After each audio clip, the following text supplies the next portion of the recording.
నమస్తే, welcome to non stop news. రోజంతా బిజీగా ఉన్నారా? న్యూస్ అప్డేట్స్ మిస్ అయ్యారా? Don't worry.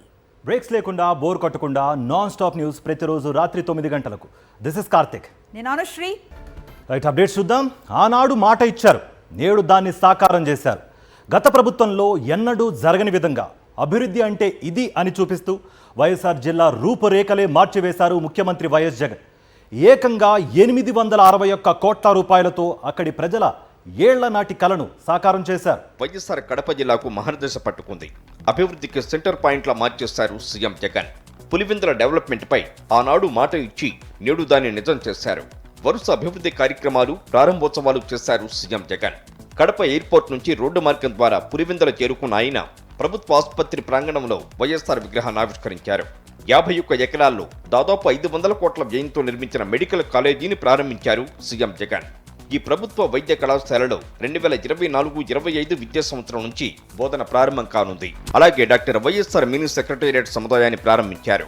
ప్రభుత్వ కార్యాలయాలన్నీ ఒకే చోట ఉండేలా ఈ కాంప్లెక్స్ ను నిర్మించింది ప్రభుత్వం. అదేవిధంగా 39 కోట్ల రూపాయలతో నిర్మించిన వైఎస్ఆర్ స్మారక పార్కును కూడా ప్రారంభించారు. తరువాత బనానా ఇంటిగ్రేటెడ్ ప్యాకింగ్ హౌస్ ను ప్రారంభించారు సీఎం జగన్. ఈ ప్యాకింగ్ హౌస్ ను 20 కోట్ల రూపాయల వ్యయంతో రాష్ట్ర ప్రభుత్వం నిర్మించింది.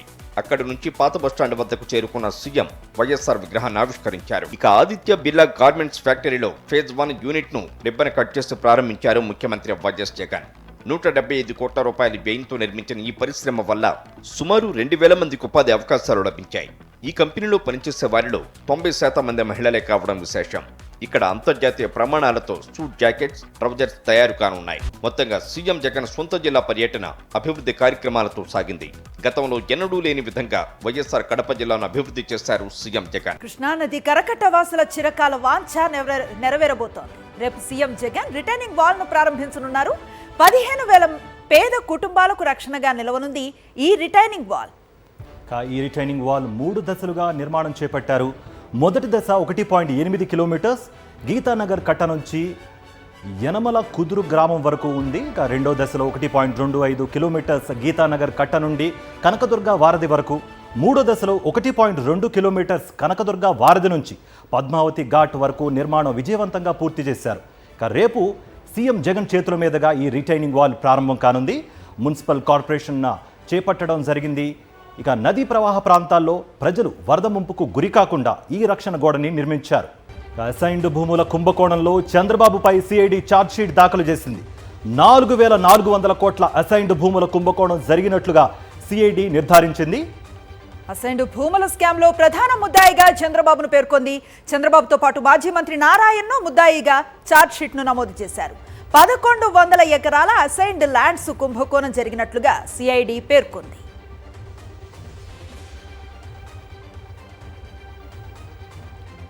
చంద్రబాబు బతుకంతా జనాన్ని మ్యానిపులేట్ చేయటమే అని మండిపడ్డారు మంత్రి అంబట్టి. సిద్ధం సభలో తాను మాట్లాడింది ఒకటైతే దాన్ని మరోలా ఎడిటింగ్ చేసి ఫేక్ వీడియోను క్రియేట్ చేశారని చెప్పుకొచ్చారు. సిద్ధం సభకు వచ్చిన జనాన్ని చూసి ఎల్లో మీడియా చంద్రబాబు ఓర్వలేకపోతున్నారని మండిపడ్డారు. ప్రాంగణంలో మొత్తం కిక్కిసిపోయినటువంటి జనం, ఒత్తిడి లోపలికి వెళ్తే ఒత్తిడి అవుతుందని బయట నుంచునే ఆ మైకులు విని వెనక్కి తిరిగి వచ్చినటువంటి పరిస్థితి. అద్భుతమైనటువంటి ప్రజలు వచ్చారు అక్కడికి. లక్షలాది మంది ప్రజలు వచ్చారు. ఎన్ని లక్షలు వచ్చారో నేను చెప్పలేను. అంత పెద్ద ఎత్తున వచ్చినటువంటి సభని గ్రాఫింగ్స్ చేసుకోవడం నాకు అర్థం కాలేదు. మాకేం కర్మ అది. చంద్రబాబు నాయుడు గారికి, లోకేష్కి ఆ కర్మ పట్టిందేమో కానీ ప్రజలు రానటువంటి పరిస్థితి అసలు లేదు. ప్రజలు ఓవర్ఫ్లో అయిపోయినటువంటి పరిస్థితి. చంద్రబాబు, లోకేష్ లాంటి చీప్ ఎత్తుగడలు వేసి ఏదో చెప్తుంటారు. దాన్ని దయచేసి నమ్మవద్దని నేను కోరుతున్నాను. రేపు వైఎస్ఆర్సీపీ 14వ ఆవిర్భావ దినోత్సవం జరగనుంది. ఈ క్రమంలో అన్ని నియోజకవర్గాల్లో పార్టీ శ్రేణులు సేవా కార్యక్రమాలు నిర్వహించనున్నారు. పార్టీ జెండా ఆవిష్కరణలతో పాటు పేదలకు దుస్తులు, రోగులకు పండ్ల పంపిణీ చేయనున్నారు. పలు చోట్ల రక్తదాన శిబిరాలు ఏర్పాటు చేయనున్నారు వైఎస్ఆర్సీపీ నేతలు.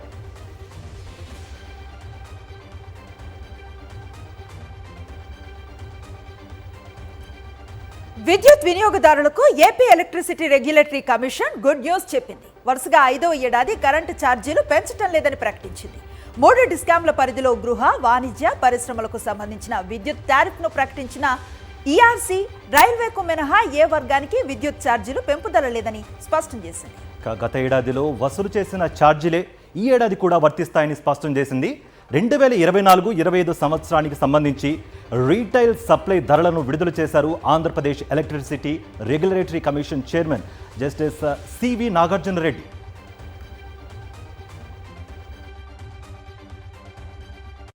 విద్యుత్ కొనుగోలు విషయంలో ఆ ఖర్చుల్లో వ్యత్యాసాలను కనిష్ట స్థాయికి తీసుకురావడం జరిగింది.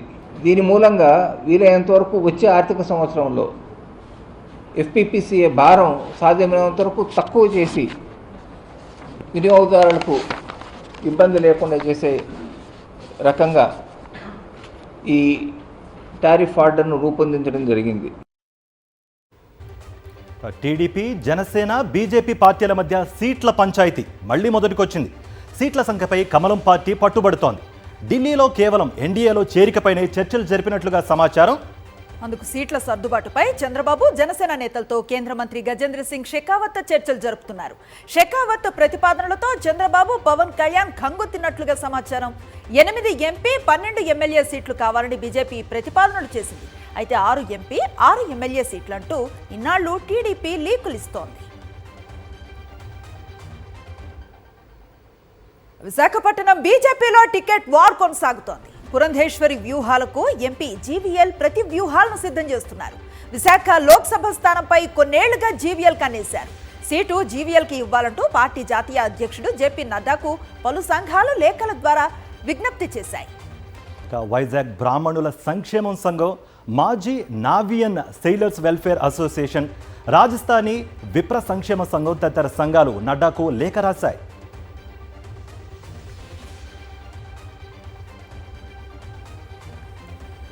అనంతపురంలో పర్యటిస్తున్న నారా లోకేష్కు చేదు అనుభవం ఎదురైంది. టీడీపీ, జనసేన పొత్తులపై సొంత పార్టీ నేతలు తీవ్ర అసంతృప్తి వ్యక్తం చేస్తున్నారు. అనంతపురం అర్బన్ టికెట్ను టీడీపీ నేత ప్రభాకర్ చౌదరి, జనసేన నేత టీసీ వరుణ్లు ఆశిస్తున్నారు. అయితే టికెట్ తమకే అనంటూ టీడీపీ, జనసేన నేతలు నారా లోకేష్ సమక్షంలోనే కొట్టుకున్నారు.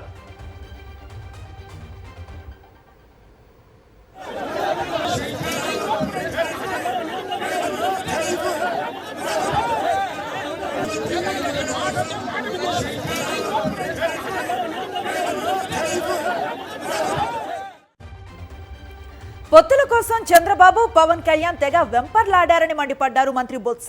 అప్పుడు బీజేపీని టీడీపీ నేతలు ఏ విధంగా తిట్టారో ఏపీ ప్రజలంతా చూశారని గుర్తు చేశారు. అలాగే చంద్రబాబును కూడా బీజేపీ నేతలు కట్టప్పతో పోల్చారని చెప్పారు. అధికారం ముఖ్యం కాదని, నైతిక విలువలు ముఖ్యమన్నారు బొత్స.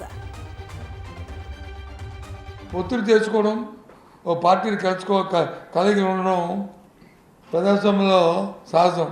కానీ ఈ రకంగా ఎంపర్లు ఆడుకొని కొత్త వాళ్ళు అయితే అలాగే కాదు.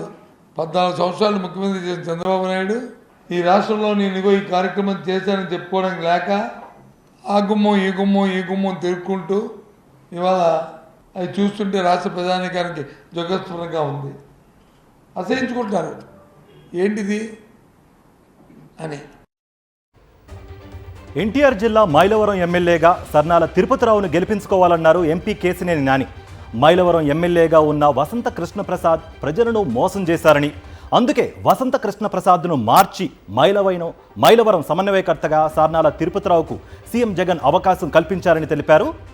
విజయవాడ రూరల్ మండలం జకంపూడి కాలనీలో వైఎస్ఆర్ విలేజ్ క్లినిక్ ప్రారంభోత్సవంలో ఎంపీ కేసినేని నాని పాల్గొన్నారు. ఇప్పుడు ఇక్కడ కొన్ని సమస్యలు మా దృష్టికి వచ్చినాయి. ఎందుకంటే ఇక్కడ ఇంతకుముందు ఉన్న ఎమ్మెల్యే మీరు అందరూ ఓట్లేస్తే ఇవాళ మిమ్మల్ని మోసం చేసి ఒక్కసారి కూడా ఖాళీలో రాకుండా వెళ్ళిపోయాడని చెప్పి జగన్ గారికి తెలిసిన వెంటనే ఆయన తీసేసి ఇక్కడ తిరుపతిరావు యాదవ్ గారిని మీకు అభ్యర్థిగా పెట్టారు. మేము గమనించింది ఏంటంటే ఇక్కడ మీకు నీళ్ల ప్రాబ్లం ఉంది, అవునా?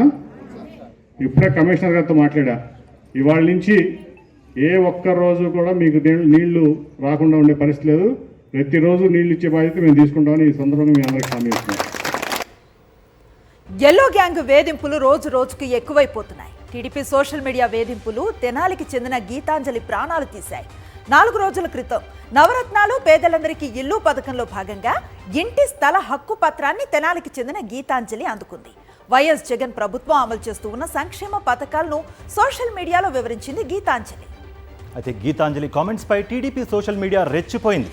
అసభ్యకరమైన పదాలతో గీతాంజలిని వేధించడంతో తీవ్ర మనస్తాపానికి గురైన ఆమె రైలు కింద పడి ఆత్మహత్యా యత్నానికి పాల్పడింది.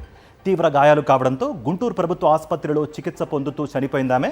టీడీపీ సోషల్ మీడియా వేధింపుల వల్లే తమ కూతురు ప్రాణాలు కోల్పోయిందని గీతాంజలి తల్లిదండ్రులు పోలీసులకు ఫిర్యాదు చేశారు. టీటీడీ బోర్డు ద్వారా నియామకమైన ఉద్యోగులకు రెగ్యులరైజేషన్ జీవో వర్తించేలా అనుమతి కోరుతూ తీర్మానించాలని టీటీడీ చైర్మన్ భూమన కరుణాకర్ రెడ్డి చెప్పారు. టీటీడీ పాలక మండలి నిర్ణయాలను ఆయన వెల్లడించారు. స్విమ్స్ ఆసుపత్రిలో 479 నర్సింగ్ పోస్టుల భర్తీకి ఆమోదం తెలిపారు. టీటీడీ పరిధిలోని చారిత్రక ఆలయాలను శ్రీవాణి ట్రస్ట్ ద్వారా నిర్వహించాలని నిర్ణయించారు. తిరుపతి గోవిందరాజస్వామి ఆలయంలో బంగారు పూత పనులకు పాలక మండలి ఆమోదం తెలిపింది. తెలంగాణ కేబినెట్ భేటీ రేపు జరగనుంది. మధ్యాహ్నం 12 గంటలకు సెక్రటరియేట్లో మంత్రిమండలి సమావేశం కానుంది. లోక్సభ ఎన్నికలకు ముందు ఈ మీటింగ్ నిర్వహించడం చర్చనీయాంశంగా మారింది. ఎన్నికలను ప్రభావితం చేసేలా పలు కీలక నిర్ణయాలు కేబినెట్లో తీసుకుంటారని చర్చ జరుగుతోంది. ఇప్పటి వరకు కేబినెట్ ఎజెండా విడుదల చేయనప్పటికీ ఖచ్చితంగా ఎన్నికల తాయిలాలు ఉండే అవకాశం ఉందని భావిస్తున్నారు. మహిళలకు 2500 ఆర్థిక సాయం హామీని కేబినెట్ ముందుకు తెస్తారని సమాచారం. ఈ పథకం మహిళలపై ఖచ్చితంగా ప్రభావం చూపుతుందని కాంగ్రెస్ నేతలు అంచనా వేస్తున్నారు.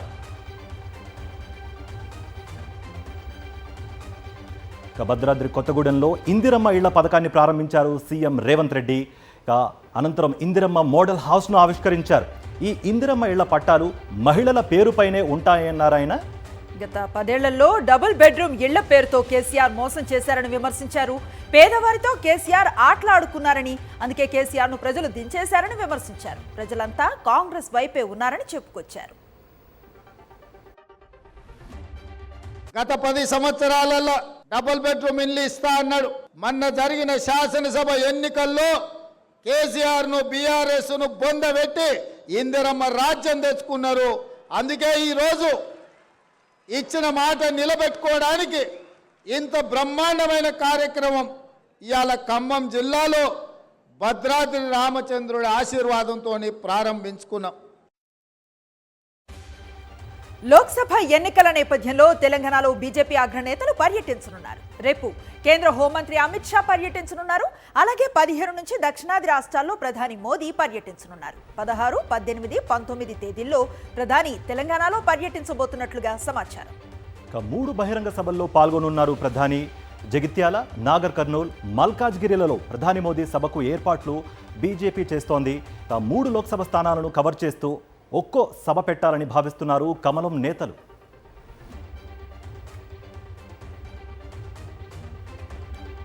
రేపు కాంగ్రెస్ భారీ బహిరంగ సభ నిర్వహించనుంది. రేపు సాయంత్రం 4 గంటలకు పెరేడ్ గ్రౌండ్స్లో సభ జరగనుంది.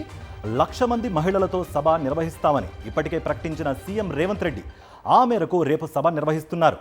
అలాగే రేపు జరగబోయే కేబినెట్ భేటీలో మహిళా సంఘాలకు వడ్డీ లేని రుణాలకు ఆమోదం తెలపనుంది మంత్రిమండలి. ఇదే అంశాన్ని రేపు సాయంత్రం జరగబోయే బహిరంగ సభలో ప్రకటించనున్నారు సీఎం రేవంత్ రెడ్డి. అంటే కరీంనగర్ జిల్లా వేదికగా రేపు బీఆర్ఎస్ భారీ బహిరంగ సభ నిర్వహించనున్నారు. బీఆర్ఎస్ నేతలు కరీంనగర్ కేంద్రంగా పార్లమెంట్ ఎన్నికల సమర శంఖాన్ని కేసీఆర్ పూరించనున్నారు. భారీ జన సమీకరణకు బీఆర్ఎస్ ఏర్పాట్లు చేసింది. సభలో మాజీ సీఎం కేసీఆర్ పాల్గొని ఎన్నికలపై శ్రేణులకు దిశానిర్దేశం చేయనున్నారు. ఇప్పటికే గత నల్గొండ సభతో పార్టీ క్యాడర్లో కేసీఆర్ ఉత్సాహాన్ని నింపారని నేతలు అభిప్రాయపడుతున్నారు. సీరియల్ నటి తనను మోసం చేసిందంటూ సాక్షి టీవీని ఆశ్రయించాడు బాధితుడు భర్త శ్యామ్ కుమార్. అత్తారింటికి దారేది ఫేమ్ అడ్డాల ఐశ్వర్య పెళ్లి పేరుతో చీటింగ్ చేసిందని బాధితుడు శ్యామ్ కుమార్ బోరుమన్నాడు. ప్రముఖ టీవీ సీరియల్ నటి అడ్డాల ఐశ్వర్య తనను పెళ్లి చేసుకొని మోసం చేసిందని ఆరోపించాడు బాధితుడు. పెళ్లైన తర్వాత 25 లక్షలు కాజేసి విడాకులు కోరుతూ తన తల్లిదండ్రులను మానసిక ఇబ్బందులకు గురి చేస్తోందని ఆవేదన వ్యక్తం చేశాడు. వేరే వారితో అక్రమ సంబంధం పెట్టుకుని కేసులు పెట్టి బెదిరింపులకు పాల్పడుతోందని తనకు న్యాయం చేయాలని కోరుతున్నారు బాధిత భర్త పిన్నంటి శ్యామ్ కుమార్.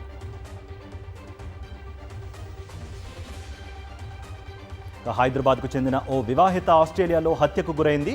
ప్రేమించి పెళ్లాడిన భర్తే ఆమెను హత్య చేసి మృతదేహాన్ని చెత్త డబ్బాలో కుక్కి అటవీ ప్రాంతంలో విసిరివేశాడు. ఆ తర్వాత ఏమీ తెలియనట్లుగా 4 ఏళ్ల కుమారుడితో కలిసి హైదరాబాద్కు తిరిగొచ్చాడు. అత్తమామలకు హత్య విషయం చెప్పి కుమారుడిని వారికి అప్పగించిన ఆయన ఆ తర్వాత మళ్ళీ ఆస్ట్రేలియాకు వెళ్లి పోలీసులకు లొంగిపోయాడు.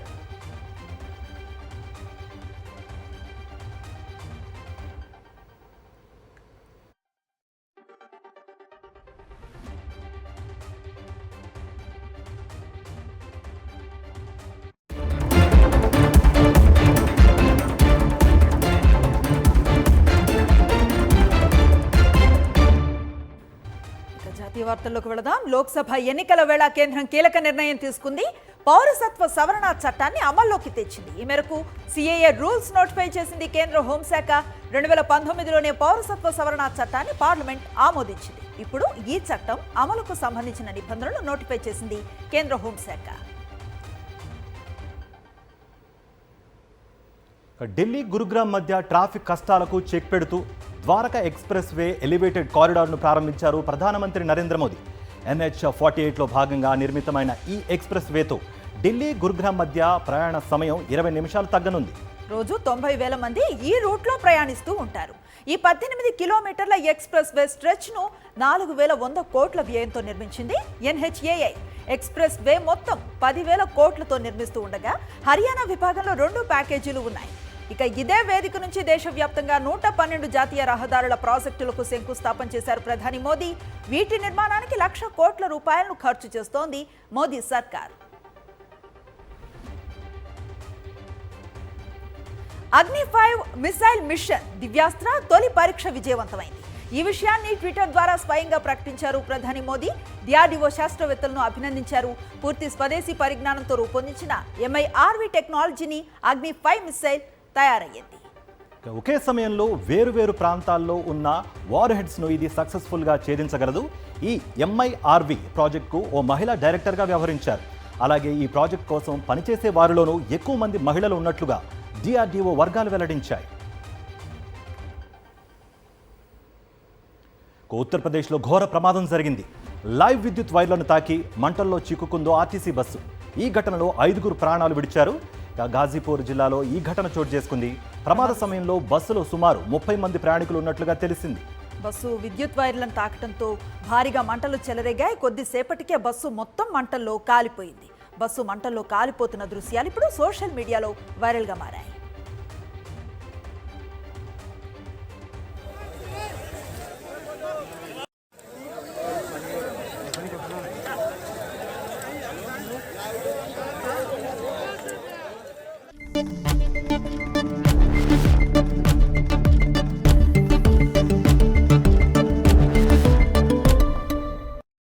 బిజినెస్ అప్డేట్స్ చూద్దాం. అంతర్జాతీయ మార్కెట్ల నుంచి వచ్చిన నెగిటివ్ ట్రెండ్స్ తో స్టాక్ మార్కెట్స్ నష్టాల్లో ముగిశాయి. సెన్సెక్స్ 616 పాయింట్ల నష్టంతో 73,502 పాయింట్ల వద్ద ముగిసింది.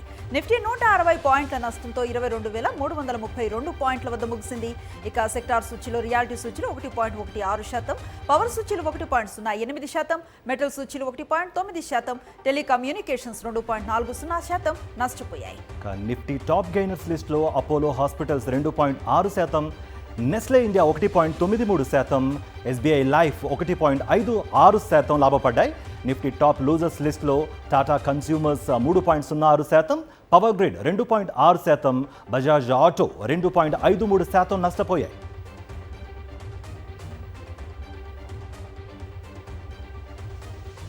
దేశంలోనే అతిపెద్ద వాణిజ్య వాహన సంస్థ టాటా మోటార్స్ తన వాహనాల ధరలను ఏప్రిల్ 1 నుంచి పెంచనున్నట్లుగా ప్రకటించింది. వివిధ మోడల్స్ వేరియంట్లను ధరల పెరుగుదల 2% ఉంటుందని కంపెనీ తెలిపింది. ఇన్పుట్ ఖర్చుల భర్తీ చేయడానికి ధరల పెంపును నిర్ణయించినట్లుగా తెలిపింది. ఇంతకుముందు జనవరి 1న వాణిజ్య వాహనాల ధరలను 3%, ఫిబ్రవరి 1న 0.7% పెంచింది. తాజాగా మరోసారి వాహనాల ధరలను పెంచింది.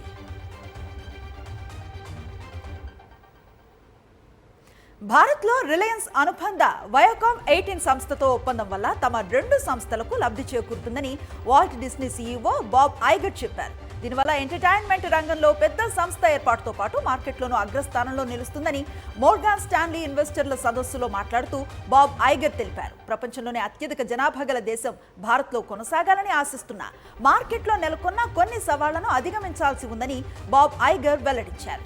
అందుకోసమే అతిపెద్ద మీడియా సంస్థలో వాటాను సొంతం చేసుకోవడంతో 2 సంస్థలు మొదటి స్థానంలో ఉంటాయన్నారు. రిలయన్స్, వాల్ట్ డిస్నీ మధ్య కుదిరిన ఒప్పందం విలువ 70,352 కోట్లు. గోల్డ్ రేట్స్ విషయానికి వస్తే హైదరాబాద్లో 24 క్యారెట్ల బంగారం ధర 66,270గా ఉంది. ఇక 22 క్యారెట్ల బంగారం ధర 60,750 రూపాయలుగా ఉంది. చెన్నైలో 22 క్యారెట్ల బంగారం ధర 61,500 రూపాయలుగా ఉండగా 24 క్యారెట్ల బంగారం ధర 67,100 రూపాయలుగా ఉంది. విజయవాడలో 22 క్యారెట్ల బంగారం ధర 60,750 రూపాయలుగా ఉండగా 24 క్యారెట్ల బంగారం ధర 66,270 రూపాయలుగా ఉంది. ముంబైలో 22 క్యారెట్ల బంగారం ధర 60,750 రూపాయలు ఉండగా 24 క్యారెట్ల బంగారం ధర 66,270 రూపాయలుగా ఉంది. కేజీ వెండి ధర 79,000 రూపాయలుగా ఉంది.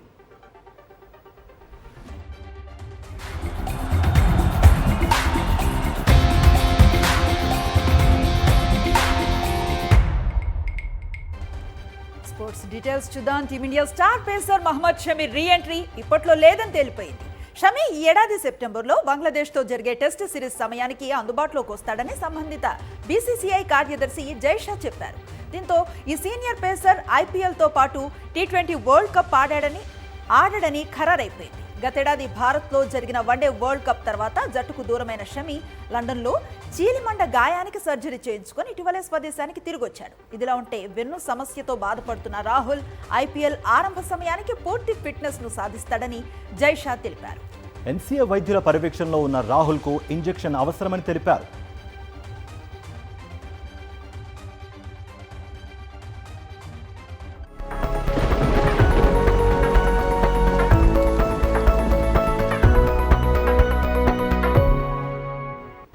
Weather updates. తెలుగు రాష్ట్రాల్లో ఎండలు దంచి కొడుతున్నాయి.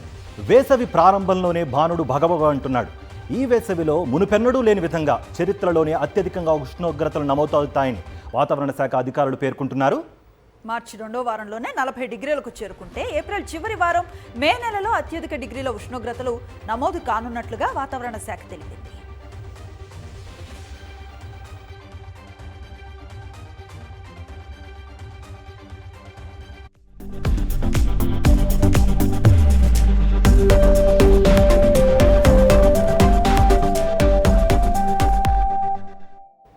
ఇప్పుడు రీల్ న్యూస్ చూద్దాం.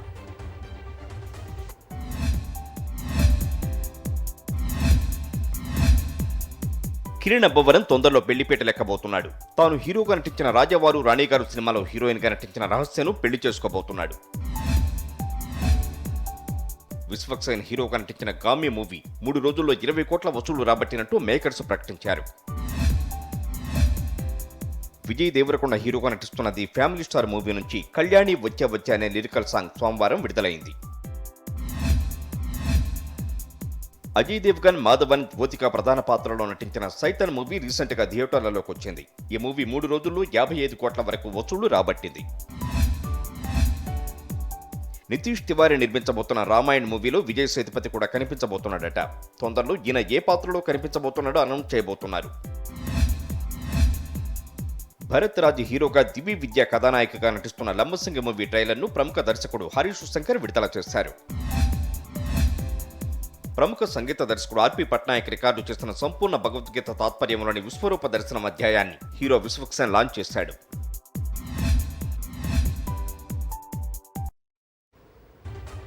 ఇవి నాన్ స్టాప్ న్యూస్ అప్డేట్స్.